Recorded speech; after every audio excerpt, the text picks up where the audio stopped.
Quien vio aquello quizás jamás pensó que podíamos recuperarnos. Yo no viví en el país y cuando llegué yo dije, ¿qué fue esto?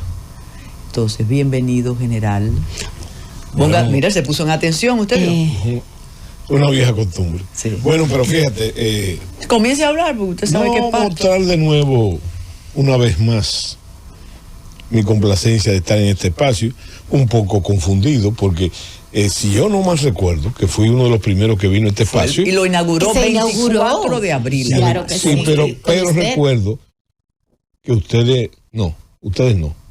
Tú instituiste que los viernes iban a dedicarlo sí, a otras cosas. Pero después usted dijo, no hay viernes ni hay pausa. Y con usted no hay viernes ni hay pausa. Está bien, bueno, pero qué bueno estar aquí, ¿verdad? Como siempre, mucha satisfacción, vuelvo y repito, de encontrarme aquí. Te repito de nuevo, con un espíritu y un saludo muy dominicanista a toda la audiencia de este espacio que la tiene realmente. Mucha gente sigue, yo lo sé, porque yo soy también parte de esa audiencia. Yo no quiero comenzar por ahí, pero usted dijo dominicanista. Sí. Y yo creo que ya debemos dejarnos de la ilusión de reivindicar la dominicanidad porque la hemos perdido. Sí, pero eso es lo que me gusta de ti enormemente. Estas declaraciones. Claro. La sonrojan. Pero fíjate que eso no te lo puedo aceptar porque para mí la dominicanidad es eterna. Y es eterna en la conciencia, en el ejercicio ciudadano, no de sus autoridades simplemente. Pero qué bueno que lo digas, porque eso me trae a colación una de las cosas que yo tenía loco porque tú me preguntaste, pero tú no me lo preguntaste, ¿verdad? De entrada, es la declaración, la acusación de amnistía internacional. Y el pueblo tranquilo. No solamente, aquí no pasa nada. No, pero déjame señalarte algo. En la no sé si tú recuerdan que en la primera declaración de amnistía, la primera no, una de tantas, pero la última. Siempre con sus cómplices nacionales. No, pero no, basado en sus cómplices, bueno, cimentado en sus cómplices. Claro. Pero fíjate qué interesante. Hace unos meses, mucho antes, en el proceso electoral, yo recuerdo que Amnistía y otro organismo hizo una acusación igual de lo mismo, ¿verdad? De siempre. Xenofobia, y con el mismo propósito. Entonces fuimos, y digo fuimos, porque yo acompañé al presidente Fernández de la Frontera, yo no sé si tú lo recuerdas, y en la misma línea, el presidente Fernández expresó su indignación y además señaló el irrespeto a los fueros nacionales en ese sentido. Bueno, pero resulta que en aquella ocasión, yo no sé si tú recuerdas también que el gobierno no opinó nada, absolutamente. No. Bueno, por lo menos ahora, y yo debo felicitarla, la vicepresidenta. Y ya Amnistía le respondió, oye al nivel que están nuestras autoridades, que ese organismo le responde con desenfado a la vicepresidenta. Pero bueno, el paso interesante es que la vicepresidenta dijo exactamente, ojalá tú puedas hacer una comparación fonética, lo mismo que dijo el presidente Fernández en aquella ocasión, ella lo asume. Y fíjate lo interesante del caso, que eso tiene muchas lecturas. Lo primero es la reiteración de amnistía, porque no es la acusación, es el propósito de la acusación. Claro. ¿Verdad? Para que sirva es un sainete, pero repetido, recurrente, permanente. Y entonces se están acabando algunas embajadas, entonces tienen que activarse. Pues bueno, sí. Precisamente. Entonces, eso que tú dices, que recalca cuál es la intención y el irrespeto de ese organismo, que la vicepresidenta se expresa e inmediatamente entonces tiene la respuesta. Ustedes no son nadie. Eso es un estadito perdido. Sí, no tenemos soberanía ni autodeterminación.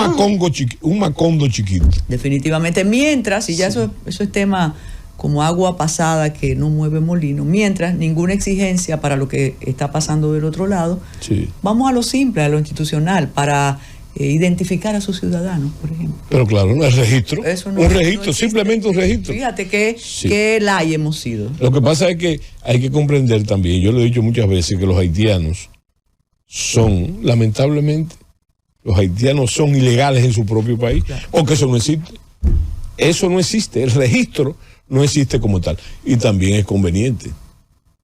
Es conveniente que no exista para ellos, es conveniente en contra de la República Dominicana. Bueno, pero se están registrando cada vez más aquí. Pero claro, pero pues yo te hablaba ahorita de amnistía.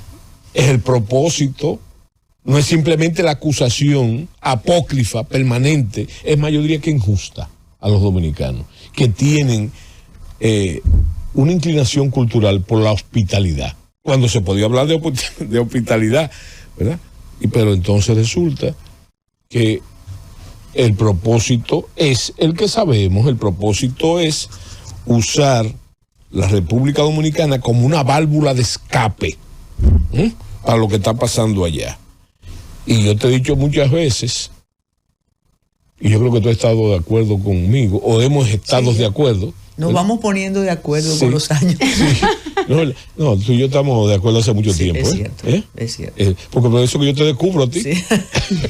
Bueno, pero yo lo que te digo es que en este caso, entonces, oí unas declaraciones, creo que de Pellegrín, sobre, alguien usó el término sobre migración ilegal. Y él dice que aquí no hay migración ilegal, que no es un problema de migración ilegal. Bueno, pero es que la vía de la migración ilegal, cada vez esa herramienta demográfica, ¿verdad?, ilegal, entonces se aumenta. ¿Y por qué se aumenta? Porque hay migración ilegal, ¿verdad? Y entonces, el problema de la persistencia de esos organismos es que no hay otra, no es un tremendismo, ni es otra cosa que no sea que hay un propósito, hay un plan. Ahora, ¿qué es lo que no queremos aceptar? Pero se acepta de alguna manera. No. Busquemos las estadísticas en salud, en educación, en inversión, en élites viviendo aquí. ¿Por qué la sociedad dominicana lo tolera? Si tú me dejaras hablar, fuera un propósito, porque eso era lo que yo te iba a decir. No, porque tú me diste licencia, tú me dices habla. Bueno, entonces. Bueno, es verdad, es verdad. Bueno, pero fíjate lo que sucede. Yo he dicho 1000 veces que la migración ilegal es la verdadera amenaza. ¿Por qué? Porque se está tragando los frutos, lo que tú estás diciendo, de la democracia dominicana. Yo digo, nosotros a veces somos demasiado pesimistas y decimos que no hemos avanzado nada. En los últimos tiempos, en los últimos 64 años, que no hemos avanzado nada. Y yo creo que hemos avanzado. No tenemos una democracia perfecta, realmente, pero por lo menos tenemos una estabilidad que antes no era imposible tenerla. Estabilidad en el sentido, estoy hablando en el sentido político electoral. Bueno, pero entonces resulta que esa migración ilegal que ha convertido eso en una gran amenaza, la amenaza no es la migración la que viene, la que tenemos dentro. Claro. De forma desaforada. Pero entonces llegamos al libro. ¿Te acuerdas de un libro infantil que se llamaba El libro de los por qué? Claro. ¿Verdad? Era muy didáctico. Aprendimos muchísimo. Sí, exactamente. Entonces, dentro del libro de los por qué tenemos la razón fundamental. ¿Por qué? Porque hay un doble discurso. Eso que no es complacencia ni tolerancia, es un doble discurso. Y a mí me da por pensar, digo yo, me da por pensar. Y de pensar, por lo menos a eso tenemos derecho, de que ese doble discurso está basado en un rejuego, Carmencita. ¿Tú sabes por qué? En un rejuego. Y me huele que tiene que ver con los préstamos. Pero te ha dicho algo. No, te voy a decir una cosa. La mayoría. Así envuelto en papel. No, si está envuelto, la mayoría de esos, por lo menos era así cuando éramos jóvenes y felices. Esos préstamos estaban acondicionados con el respeto de los derechos humanos. Solamente hay que ver la amenaza. Se están violando esos derechos, se está haciendo inhumano, es un acondicionado para crear las condiciones para que se produzcan esos empréstitos. Y como este gobierno ha tomado tan pocos empréstitos, entonces es un acondicionante. Ahora, el doble discurso también hay que decirlo, que el dominicanismo, el nacionalismo del presidente, parece que fue simplemente una herramienta electoral. electoral conveniente. surtió ¿Por qué? efecto. Porque también lo discutimos aquí, Carmencita, también hay un problema grave, y es que saben por dónde le duele al dominicano. No hay una, no lo ponga de dolor, vamos a ver, no hay una cosa que unifique más al pueblo dominicano, aunque sea de la boca para afuera o como sea, que el tema haitiano, por resentimiento histórico, por lo que tú quieras. Pero es un tema que cohesiona. General, pero hubo un desplante que tiene respuesta en términos diplomáticos y aquí se dejó pasar, que ¿Cuál? fue cuando el presidente invitó a las autoridades a la juramentación Eso es más que un desplante. Y ahí no hicimos nada. No. Eso es más que un y desplante. demostraron fuerza frente a No, nosotros. eso es más que un desplante. Es un chantaje. No, mira que ¿tú te acuerdas de la selección múltiple de los exámenes? Claro. Todas las demás. Todas aplican. Óyeme, ¿por qué?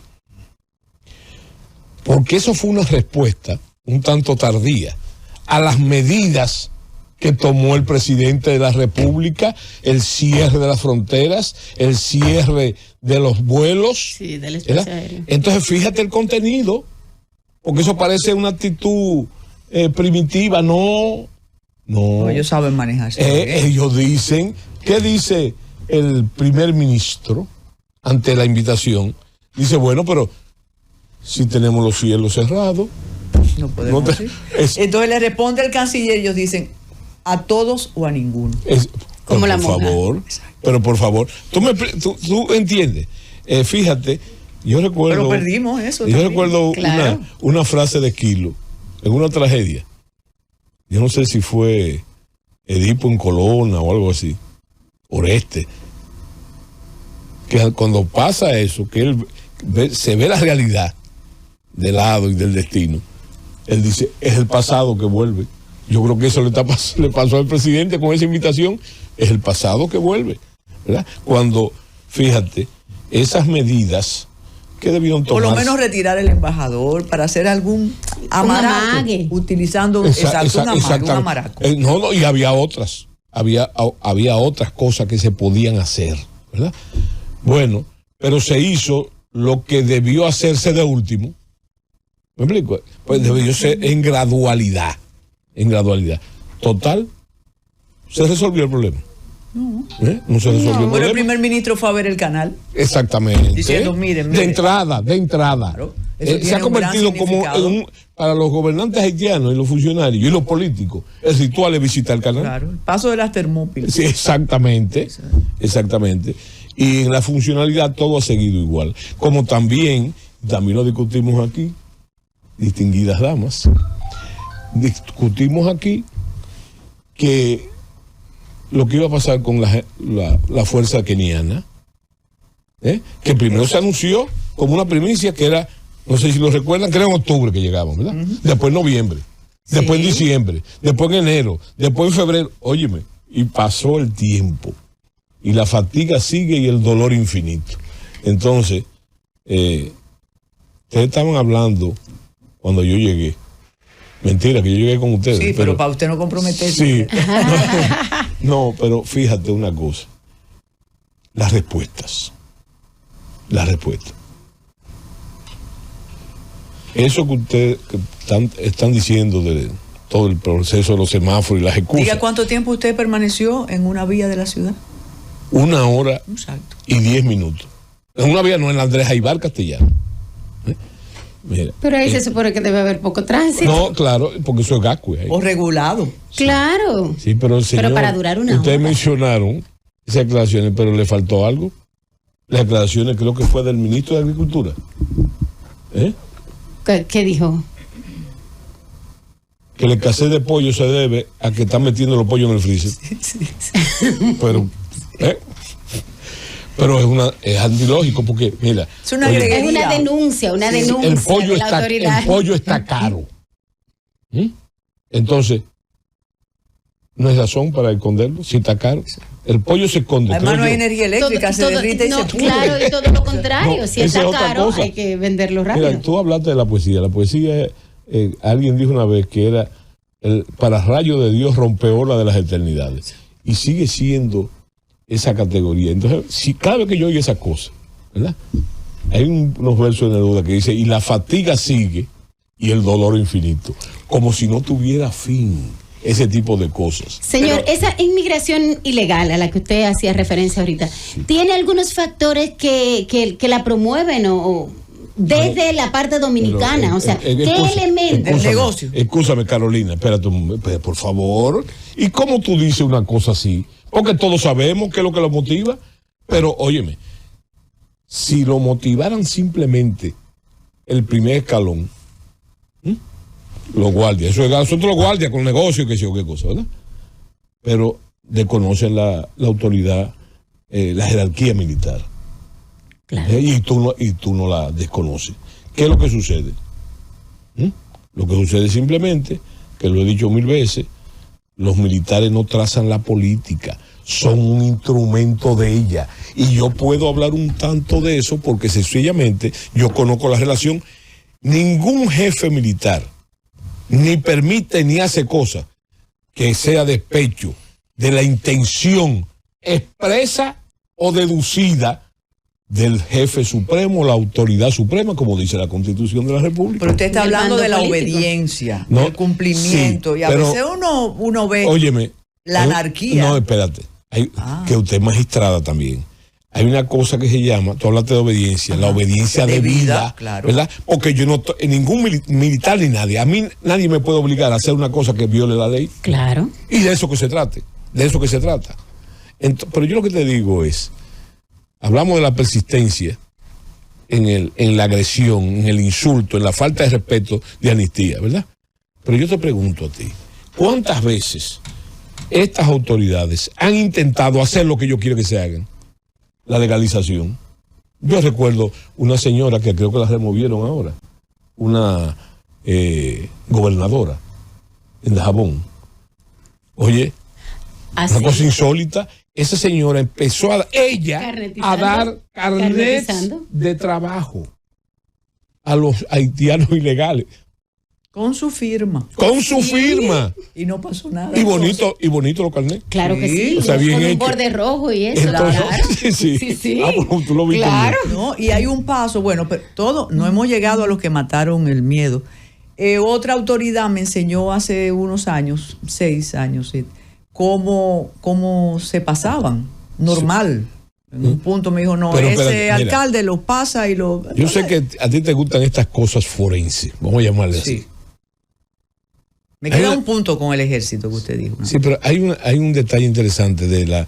Mira, sabes que yo le doy seguimiento día a día a todo. Todo lo que sale yo trato de... Y lo integro a mi análisis. Mira, hace unos días salió una noticia de que en este mes habían dado 37,000 visas. 37,000 visas. ¿En Puerto Príncipe? No, que en Puerto Príncipe, visas haitianos aquí. Pero, ¿dentro del territorio nacional? Porque las visas no se supone que se otorgan en el extranjero. Habían otorgado 37,000 visas, las autoridades dominicanas, ¿verdad? Cosa que a mí me llama mucho la atención. Claro. Porque en meses anteriores el número ha sido superior. Una pregunta lógica.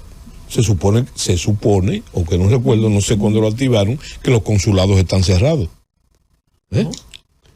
Pero después tú sabes. Ahí está Ivonne envidiosa, que lo quiere llevar para su programa. Pero espérate, Ivonne, disfrútalo. Sí. Pero hay otro detalle interesantísimo. El problema es que si los consulados están cerrados, ¿quién da las visas? Bueno, las visas las dan, la tramitan o lo que sea, los tour operadores.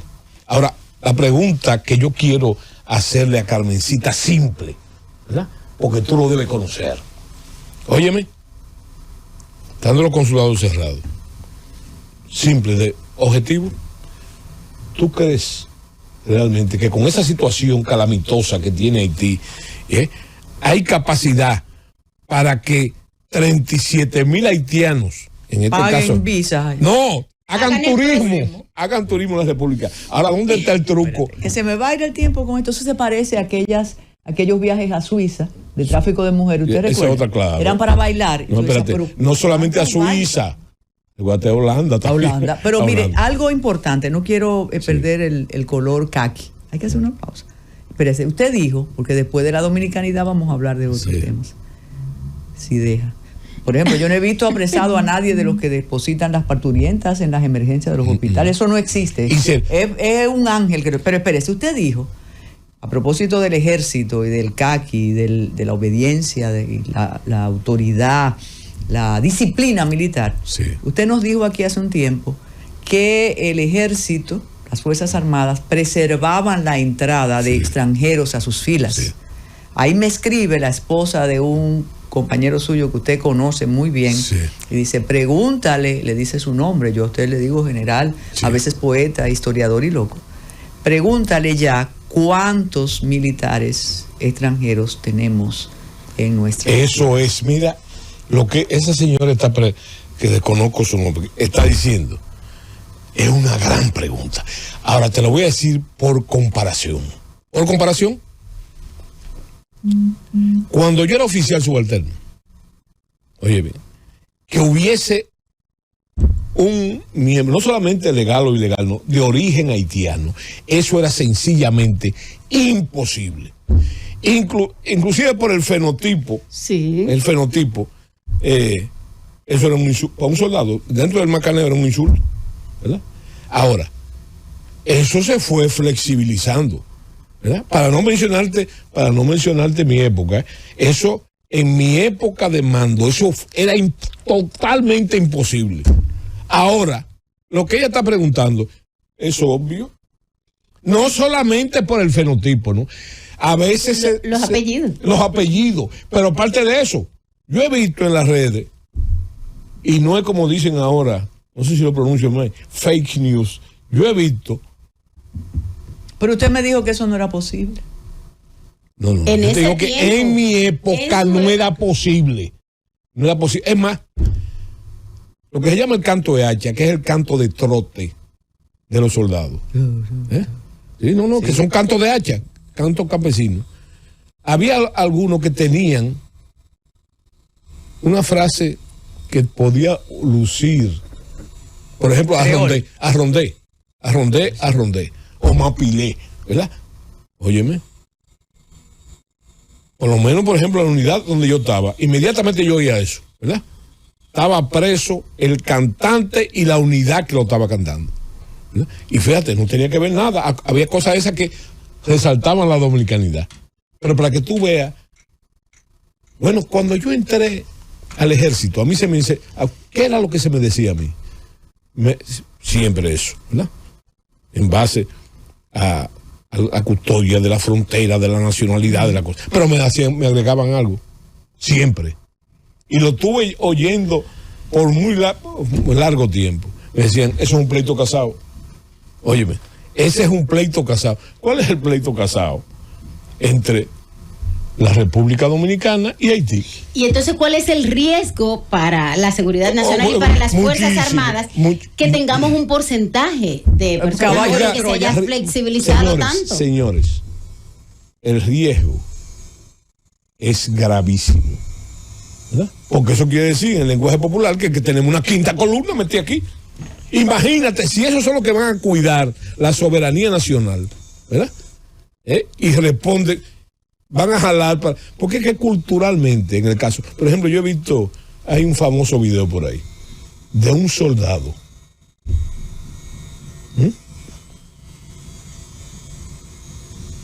cantando una canción en creol. ¿Ustedes no lo han visto? ¿Verdad? No. Entonces el tipo, ¿cómo lo grabaron? Lo grabó como se graban las cosas subrepticiamente, ¿verdad?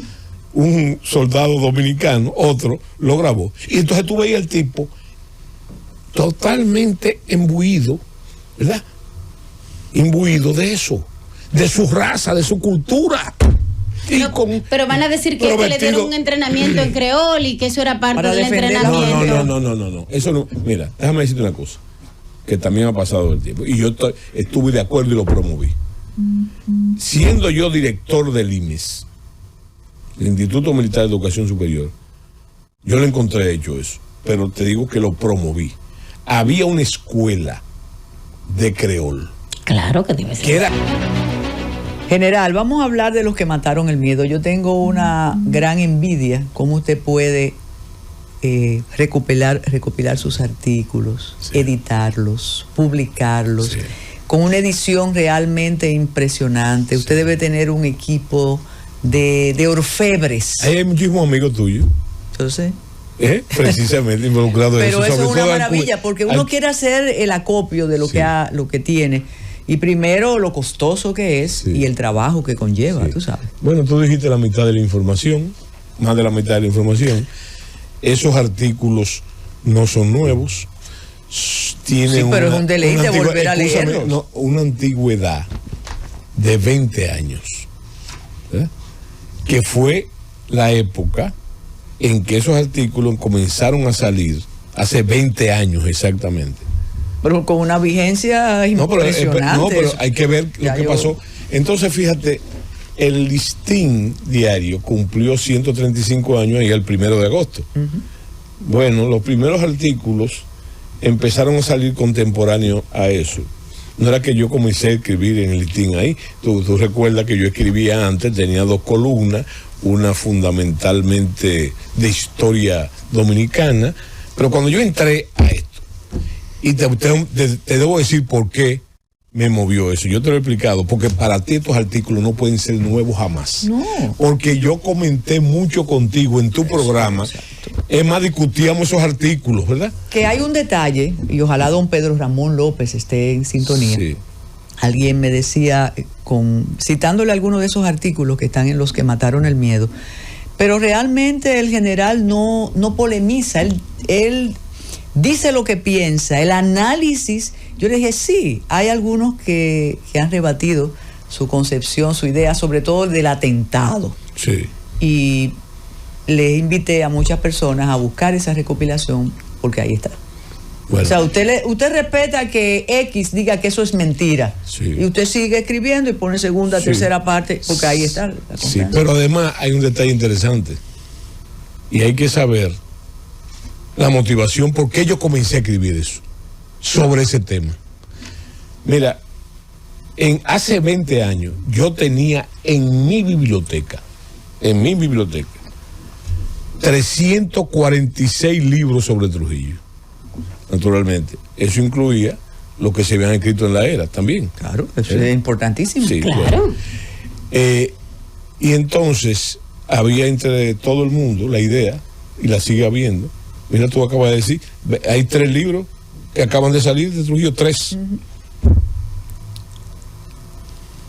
La idea esa de que, pero ven acá, Trujillo vende. Absolutamente. Y la portada con el jefe más. Sí, exacto, y la gráfica. Ahora bien, entonces yo comencé ahí porque yo crecí con eso. ¿Con qué crecí?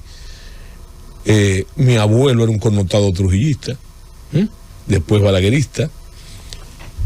Entonces mi abuelo, aunque fue el último ministro de educación del régimen de Trujillo, no se fue nunca del país. Entonces yo viví ese proceso. Por ejemplo, en el incipiente turismo que ve aquí, la gente que llegaba de fuera iba a ver donde mataron a...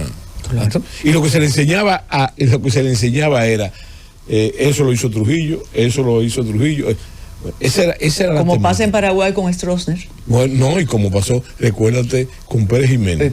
Con Pérez Jiménez es más que un chiste, ¿verdad? Que lo mismo, eso lo hizo Pérez Jiménez. No decía Pérez Jiménez, eso lo hizo el que se fue. Y esto, el que se fue. Y esto, el que se fue. Entonces decía la gente, pero ¿para qué lo dejaron ir? Entonces, si lo hizo todo. Bueno, en ese caso, entonces, yo comencé a escribir ante esa realidad, pero no sobre Trujillo. Y te lo expliqué a ti muchas veces. Sí. Yo decía, yo quiero escribir, o estoy escribiendo, sobre el atentado, porque es un pivote histórico, ¿verdad? Pretender tú borrar 31 años de historia es difícil, ¿verdad? Él es el eslabón más fuerte en la cadena del autoritarismo clásico dominicano. Pero déjame decirte algo. No, espérate, nos hemos atrevido como generación subsiguiente, sí, usted y yo y algunos, a decir, sin desmitificación, a decir, no, pero espérate, quienes estaban en el atentado sirvieron durante los 30 años. Claro. Antes eso era pecado. Más, yo recuerdo que tú y yo hicimos un programa una vez sobre eso. Terrible. ¿Verdad? Y entonces... Decían que éramos trujillistas póstumos. Claro, pero óyeme, sin saber cuál es el propósito, y tú lo dijiste, el propósito es... hay una cosa, ¿cómo yo logro eso que tú dijiste? lo que tú dijiste de mí, no es imparcialidad. A mí no me gusta la imparcialidad. Yo soy anti-imparcialidad. El problema es que yo decidí hacer todo ese trabajo que dieron, estos dieron, no sé cuánto exactamente página tiene esto, pero esto dio origen a Malfiní. Claro. Eso me llevó a mí a Malfiní. Y Malfiní ya tiene 7 ediciones.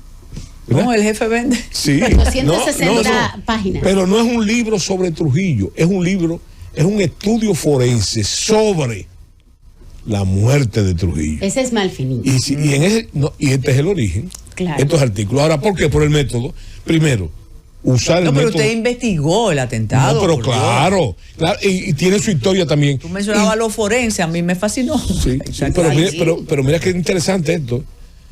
Llegó un momento que ya yo estaba muy metido en el asunto y resulta que el expediente de la muerte de Trujillo estaba secuestrado. La gente no lo conocía. Se conocía uno que otro interrogatorio así. Porque eso permitía la especulación y las acusaciones también. No, más interesante eso. Hubo gente que no le interesaba que eso saliera esos expedientes. Y entonces, y le doy el crédito, el señor Hernández Peguero, fiscal, en esa época, yo tuve una conversación formal con él, yo y otro amigo, historiador también, y entonces le dijimos, pero venga acá, nosotros nos enteramos, porque eso es vital en la sociedad dominicana, el chisme es fundamental. Dijo, mire, ese expediente, nosotros estamos pidiendo simplemente que nos dieran los interrogatorios del juez de instrucción, que era un tal Lolito Tejada, claro, que bueno, tú lo conoces. Un libro que nunca llegó aquí, llegó tardío, que se llamaba Yo investigué la muerte de Trujillo. Bueno, y resulta... Como la investigación de las Mirabal, que la hizo Ambriori Díaz Estrella, y nadie quería hablar con él. Exactamente.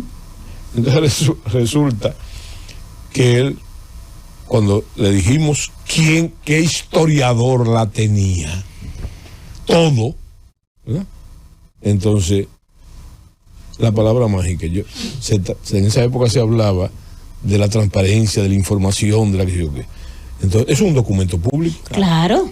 Entonces, él hizo así y tiró todo. Recuerdo que eran 1500 páginas. Lo tiró todo por internet. Ya. ¿Verdad? Problemas resueltos. Y ahí salió muy, pero eso hizo que terminara Malfiní. ¿Por qué? Porque yo tenía un temor. ¿Cuál es el temor que yo digo? Yo decía, pero ven acá.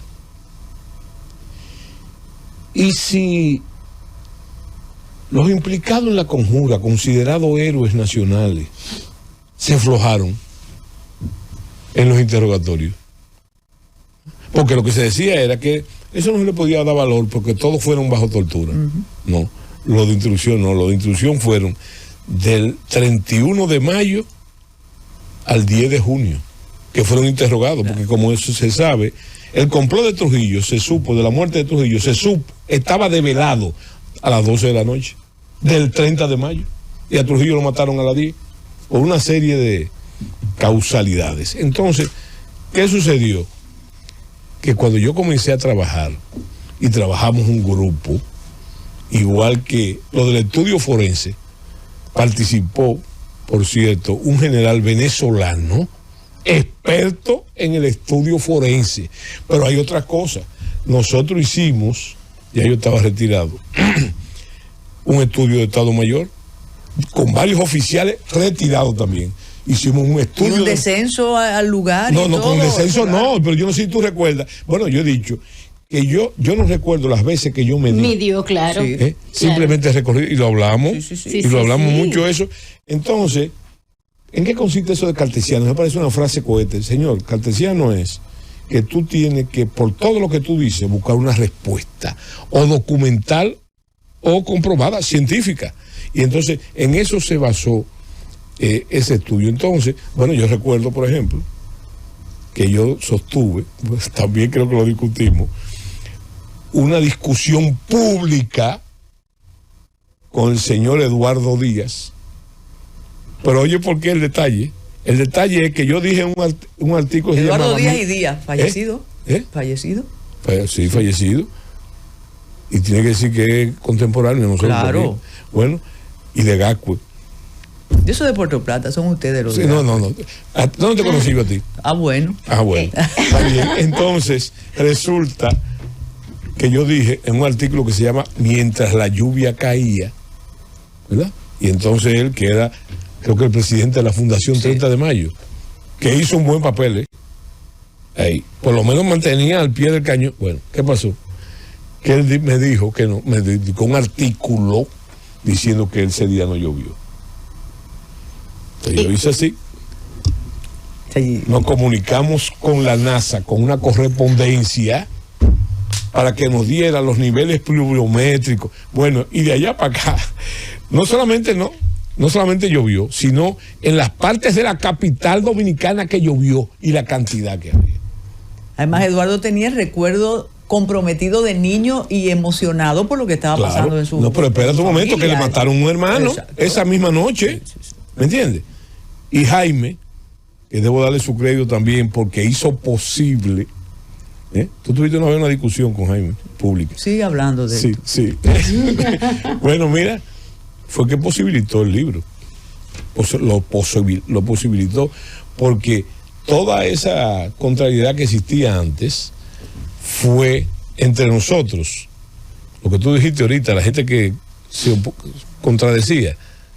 Mira, se subsanó por estos artículos, porque entonces, debo recordarlo también, yo no sé si tú lo recuerdas, a doña Chana Díaz. La madre de Eduardo y Jaime. Claro, exactamente.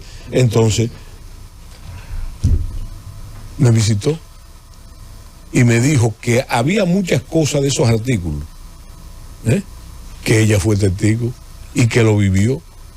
Porque ese es un entronque familiar. Mira, y hay que darle su crédito también a los colaterales, a los Báez Díaz, son familia, y Marianela, claro. Su hermana, o sea, interesante. Después por otro asunto también. La audiencia que está preguntando, no, hay miles de preguntas. Sí, pero con relación quieren el título exacto, Los que mataron el miedo. Sí, ese es el 30 de mayo revisitado, y es una colección de artículos en torno al magnicidio del 30 de mayo, y que habían sido publicados entre el 2004 y el 2010 en el Listín Diario. Esto es una compilación en esa de todos época, esos artículos. En esa época, muchos programas de Metrópoli, creo, se basaron con eso. Es más, voy a hacer una revelación. Nos juntamos varias veces fuera del programa a hablar de esto. Y yo le hice una entrevista cuando, fue una jornada en su casa enorme, larga, extensa, pero muchos de sus amigos decían que usted había ayudado a escribir las memorias de Angelita. ¿Usted recuerda? Sí, pero... Claro, yo llegué a escuchar eso. Sí, pero no es así. Pero le sacó de esto. Pero como él tiene un acopio de información fidedigna sobre todo aquello, y el libro tiene una información, dijeron, no, eso fue tu amigo. Sí. No, hombre, no. Yo pienso que hay un detalle interesante ahí. Mi desacuerdo con el libro de Angelita. Yo creo que ese pudo ser un gran bestseller. Te voy a explicar por qué. Si ella se dedicaba a decir lo que ella conocía, lo que ella sabía, pero de la cotidianidad. Por ejemplo, ¿cómo hizo Aida, la nieta? Sí, ¿qué comía Trujillo? ¿Verdad? Esos tipos de hábitos de la cotidianidad, eso hubiese sido. Claro. Por eso mismo, porque Trujillo vende, pero también no es verdad. Yo creo que hubo ahí una serie de cosas que ella se metió. Yo no conozco ningún dictador en la historia de la humanidad que llegue a su casa y le diga a su hija, matamos 3 ayer. Y a fulano yo no lo maté. Oye, eso no pasa. Al contrario. Eso no pasa. Protegen otra familia. Sí, eso no pasa. Entonces, naturalmente, hay que comprender que en muchas de esas cosas había un compromiso, comprometía, ¿verdad? Porque no solamente Angelita. Pero venga acá, general. Entonces, hubo una serie de coautorías, incluso mencionábamos a un amigo que asomó a una actividad de esos que son camaleónicos, y que por la misma información que tienen puede servir al César y a Dios, o a los dos señores bíblicos. Decían también que esa persona había ayudado a Angelita a escribir. ¿Qué usted sabe? Hay... Mira, ¿tú quieres que te diga la verdad? Claro. Que ni sabe nada. ¿Tú? No es que no sé nada. Es que en literatura hay algo que dice, es una... El estilo es el hombre. De Cufón, te conozco, de yo Cufón, lo conozco a él. De Cufón. Entonces, a mí no me da el estilo, ni siquiera esos que dicen, no me da el estilo. Aunque tú puedes camuflajear, y cuando tú haces un compost, no. Pero no. Yo pienso que lo que hacen los presidentes norteamericanos y lo que hace muchísima gente, los fantasmas, y con memoria, las memorias contratan a alguien para que le apoye. Pero tampoco es un secreto no, yo creo que ahí más allá de lo esencial, es producto de sus vivencias reales, y sobre todo lo que yo te he dicho a ti, una cosa que hay que comprender. Yo fíjate, con el tema de Trujillo se deformaron muchísimas cosas de ambas partes, pero sobre todo ese proceso del 61 hasta el 64, 65, se deformaron muchas cosas que yo la considero absurdo. Te voy a decir uno, por ejemplo. No, porque aquí están pidiendo una evaluación del régimen, pero usted lo ha hecho a través de todo lo que ha escrito. No, pero que si no hay un repudio. Es que va en contraposición. No, el 15% quiere. No, pero óyeme, esa evaluación del régimen, no hay que preguntarlo a mí. Cuando mataron a Trujillo yo tenía 4 años de edad. Lo que decía Fon Bernal, con todo lo que decían de muchas personas, y criticaban, y él decía, pregúntale la edad. Sí. Para ver si bailó o no bailó, en los bailes, así, la cofradía. Ya yo te dije un auto de fe, ¿verdad? Mi abuelo no solamente fue trujillista, murió siendo trujillista y murió en el 80. ¿verdad? Y fue funcionario No, fue el último ministro de Educación del régimen, pero no es eso. Aquí otro amigo está diciendo que de alguna manera, a pesar del trujillismo que tenía el 99.9% de la población y más del nivel de su abuelo y todo, dicen que había desavenencia con la familia Trujillo en su casa. ¿En la casa de quién? En la suya, en su familia. No, yo no creo. Que había unos episodios que Angelita no querían saber de alguna No, yo no creo eso. Yo no creo, no. Sí, porque a veces quieren arreglar también el pastel. No. Óyeme, aquí el rumor tiene categoría histórica. Sí. ¿Verdad? General. Y qué bueno que sea así, porque eso a veces acicatea que salgan cosas y que, bueno, pero yo lo que te digo a ti es que, mira, aquí se produjo, y hay que ver que fue, aquí hubo una transición imperfecta de la dictadura a la democracia, y cada cual tomó sus intereses, ¿verdad? Y yo lo que te digo a ti, que hay cosas, fíjate que mi declaración, yo no evalúo el régimen de Trujillo, yo lo que evalúo es el proceso exacto del hecho, que para mí es un pivote histórico, un antes y después. Pero hay dos cosas que a mí me llaman mucho la atención. La primera es el afán de decir que Trujillo no peleó. Es más, yo llegué a ver testimonio de que Trujillo pidió perdón. Es cosa. Óyeme, mi estudio forense demuestra que, y lo hemos discutido, Trujillo peleó como una fiera, porque estaba preparado para eso. Trujillo nunca pensó que él iba a morir. Jamás. En su cama, sino que iba a morir con la bota puesta, claro. Y estaba predispuesto a eso. Y tenía el presentimiento de los hados. Y si tú coges los testimonios, es más, en todos los declaraciones de los héroes, en todas, dan testimonio que él peleó. Y Zacarías lo dijo. No, pero Zacarías no. Zacarías el más discreto, ese sí era guardia de verdad. En sus cuatro declaraciones que hizo en su vida, y yo fui testigo de uno, siendo ayudante del general Ramiro Mato, ¿verdad? Él explica perfectamente, pero el asunto es que los héroes coinciden, la declaración de los héroes coincide con él, inclusive la posición que tomó detrás de la puerta, todo. Entonces, eso no es lo importante, eso ya es parte de lo forense. ¿Por qué tú tratar de decir que no peleó? Porque mira, a mí me enseñaron en las escuelas militares que mientras más efectivo, más valiente, más poderoso es tu enemigo y tú lo vences, eso es al muerto que tú le estás dando mérito. No te da valor a ti como combatiente. ¿No? Es a ti. Eso es una cosa que yo no entiendo. Otra cosa que yo no entiendo es, ya del otro lado,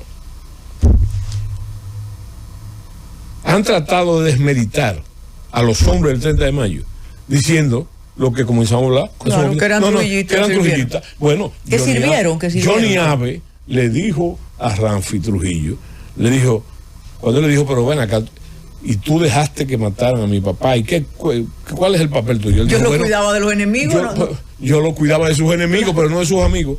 Ahora, lo que yo decía es que se dice, no, eso fueron razones personales. Sí, razones personales. Pero yo lo que te digo es que yo no he conocido ningún magnicidio donde sea el asunto, los ideales, bueno, eso benefició los ideales con el hecho mismo. Pero resulta, y eso me trae a la historia clásica, en todo su sentido. En el caso de la tragedia de Shakespeare, que se llama Julio César, algo interesantísimo, que él dice, Marco Antonio dice, ¿cuántas veces en generaciones que faltan por venir volverá a caer César sobre el escenario? O sea que es la misma lógica y se repiten los eventos. Entonces, si tú conoces las razones personales por las que los hombres del 18, de los idus de marzo, mataron a Julio César, sí, tú dices, pero ¿qué es esto? Un detalle, porque ya... Pero el hecho no es ese. Ya el tiempo apremia. Sí. Y ahí, mira, él se... Oiga, y me dejó la idea de los idus de marzo. No completó con los idus de marzo fue de Julio. Sí, pero que las razones... Usted las razones, por ejemplo, Casio, que fue el instigador principal. Yo te puedo decir las razones que él dice.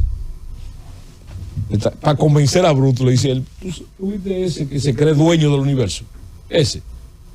Mira, cuando yo era muchacho con él, éramos niños, hicimos un acuerdo, competíamos quién cruzaba el Tíber, y de un momento a otro se está ahogando. ¿Y tú sabes quién lo salvé? Yo lo salvé. Y yo lo oí gritando como una niña. En España, en campaña militar, le dio una fiebre. Y yo quisiera que tú lo vieras tiritando de frío. Ese que se cree el amo del mundo. ¿Tú me entiendes lo que te digo? Hasta tú, Brutus. Terrible. Hasta tú, Brutus. Que tenía lazos parentales. Claro, familiares. Un hijo. Como un hijo, porque la gente no porque dice. Después de todo esto, que son bosquejos de lo que fue el atentado y el antes, y ya nos están presionando, ¿por qué no ganó Viriato entonces? Si encarnaba el antitrujillismo. ¿Tú sabes por qué? Porque tú me cortas y no me dejas expresarme. Oye, lo que pasa, tú me pediste a mí que un amigo dijo que le dieron un cosa. Sí. No tengo que darlo yo. ¿Tú sabes quién lo tiene que dar? Y lo dio. El profesor Bosch. No solamente en la famosa, que es interesante para eso que tú estás preguntando, entrevista con Láutico García. No solamente en ese momento. Es un artículo famoso del periódico, que él decía que había que dejar de rumiar el odio como la hiena. ¿Verdad? ¿Pero por qué? Por lo que tú acabas de insinuar en tu pregunta pérfida. Tú sabes lo que fue. Óyeme, que en el momento de la muerte de Trujillo, gran parte del país era trujillista, y cómo no serlo, con 31 años, como dice Crasuele, de ejercer el poder absoluto. Pero Bosch no se queda ahí, que para mí fue la estrategia más brillante de Juan Bosch en toda su historia, fue esa, que dijo que Trujillo supo gobernar, que había que dejar de rumiar el odio, pero dijo otra cosa en lo que tú estás preguntando. Dijo que Trujillo era el creador del Estado moderno dominicano. ¿Me explico? Entonces, tú sabes lo que son 31 años, porque la gente mira la era de Trujillo como un todo, porque nos encanta sintetizar la historia. Señores, esos fueron 31 años con diferentes etapas. Y comenzó con San Zenón, pero ya usted se va de aquí porque llegó el gobierno que estábamos esperando. Los ciclones siempre, y tú comenzaste a hablar de eso ahorita, los ciclones siempre han estado vinculados con los asuntos, desde Obando, con los asuntos políticos dominicanos. El ciclón San Zenón, de muchas maneras, fue el David de Antonio Guzmán. Claro que sí. Claro. Gracias, general. Bueno, usted ya deja cautiva a la audiencia. Le tengo 2 anécdotas, pero no me cite después. Tengan buen fin de semana y busquemos semáforos. Claro, o dejemos la extorsión, O si no, que vayan al bazar que tenemos en la Plaza Metropolitana. Ahora mismo claro para que allá. Sí, en la John F. Kennedy, esquina Ortega y Gasset. Hoy y mañana, la comunidad cristiana celestial. Ella aprovecha. Claro. Buenas tardes. Nos vemos.